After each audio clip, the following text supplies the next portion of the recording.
Nagpa-deliver pala kami ng mga materials para sa aming bahay. Kasi ngayon nga nakapag-save na ako ng konti para masimulan yung ating parating. Kaya itong isang truck ng materials is para ito sa bahay at sana nga matapos talaga itong lahat. Medyo natagalan nga bago tayo mag-update kasi nga kailangan pa nating mag-ipon. At buti naman itong delivery truck is nagkasya dito sa aming daanan kasi napakaliit lang talaga ng dito. Pang motor lang talaga to, hindi pwede pang sasakyan. Kasi wala nang dadaanan besh, wala na, hindi na kasya. So sand pala ang cement yung pinapa-deliver namin. At ito na nga yung aming house. Meron na kaming mga electrical wiring.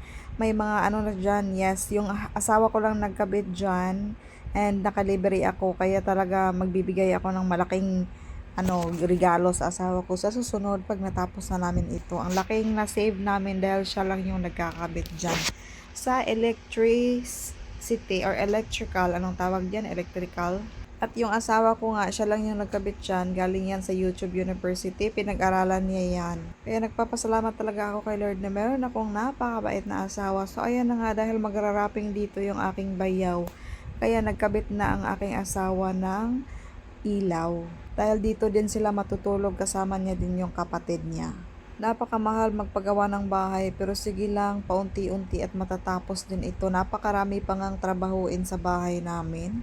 So ito nga yun, yung paggawa ni Habi ng electricity, pagkakabit ng electrical. So siya lang yung nagkabit dyan at siya yung umaakyat. Nako, si Habi talaga, napaka-talented ng asawa ko. Hindi kaya dapat talaga interesado kayong matuto kasi yung asawa ko walang experience pero nakikinood lang din ng mga video sa YouTube at yun nga yung nagturo sa kanya kung paano gawin. At kahit na first timer ni Habi gumawa, minake sure niya din na tama yung ginagawa niya. Syempre bahay namin to.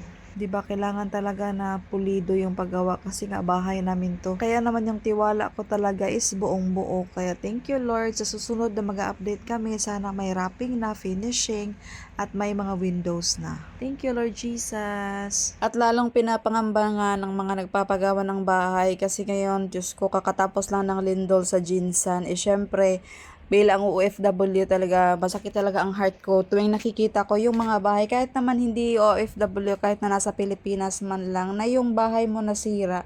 Kasi alam natin na hindi talaga madaling magpagawa ng bahay, lalo na yung concrete.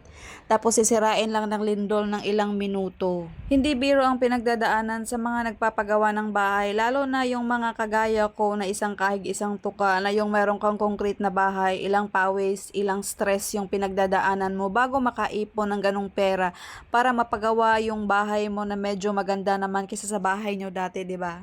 Yung tipong maiangat mo yung status ng pamumuhay nyo na makapagbahay ka ng concrete, ganyan, kahit na ulan, bagyo, hindi kayo mababasa. Pero Diyos ko, hindi na nga tayo mababasa sa bagyo at ulan, pero hindi na nga din tayo mababaha kasi nga medyo safe na yung bahay natin, pero pagdating sa lindol, hindi naman tayo safe. Sa dami ng mga dilugyo sa mundo, si Lord na lang talaga bahala sa atin na hindi niya tayo pababayaan. Thank you.